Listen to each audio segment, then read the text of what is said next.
Je traverserai vers vous la forêt des chats. De face, ils sont debout, mais ils trônent de dos. Gardiens et rois tout à la fois, avec ces terres choisies de ce savoir mortel, se sentant immortels. La queue à leur côté veille dans ses anneaux. Certains deviennent des arcs, des ponts. D'autres crispent un membre comme s'ils se gantaient. Tous jettent à la ronde le souffle de leurs glandes pleines de liberté. Je trébuche sous une guirlande de cadrans ailés d'oreilles en delta. Les fines lances blanches d'une horlogerie moustachue montrent toutes ensemble la minute arrêtée au centre de la clairière où je parviens. Appréciez-vous votre chat pour sa seule beauté physique? Avez-vous avec lui des rapports affectifs privilégiés? Pas des rapports affectifs, oui, mais je sais que quand de temps en temps, j'ai envie de...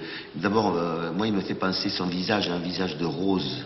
Et des fois, je plonge ma main dans cette rose, et alors il sort ses griffes, et en effet, je plonge ma main dans des épines. D'ailleurs, il mange des feuilles de rose.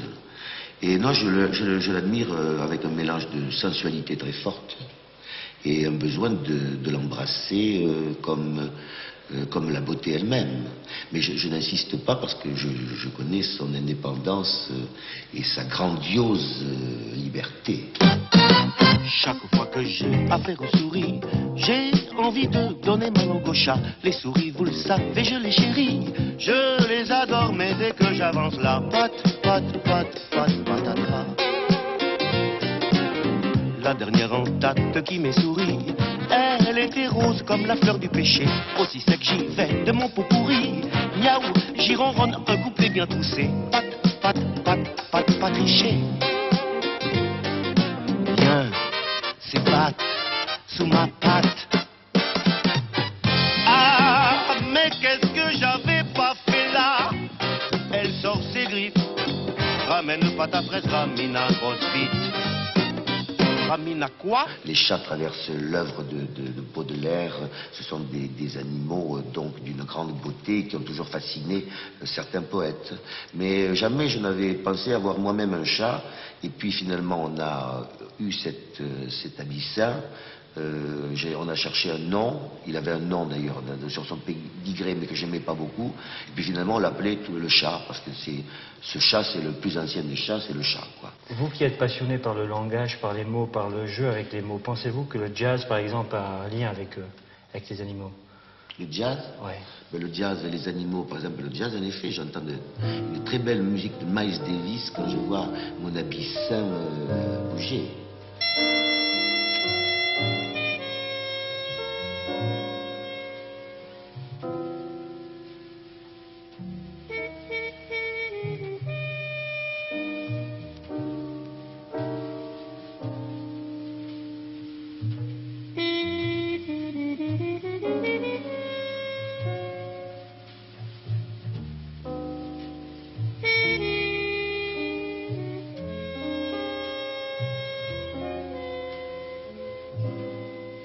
Tout ce qui est gracieux et tous les mouvements qui swingent, un chat les possède.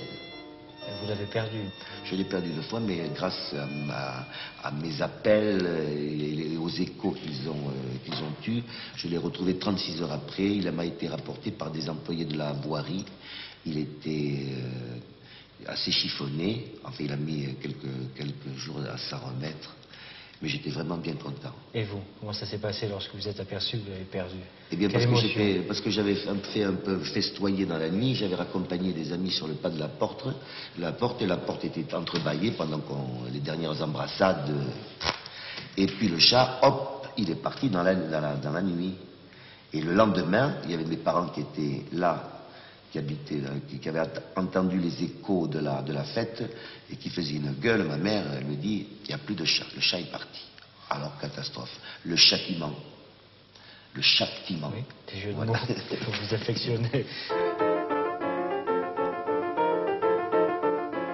Et puis finalement, il est devenu indispensable. Quand il n'est pas là, je commence à sentir du vide partout et je le cherche et je m'inquiète. Et c'est je suis amoureux de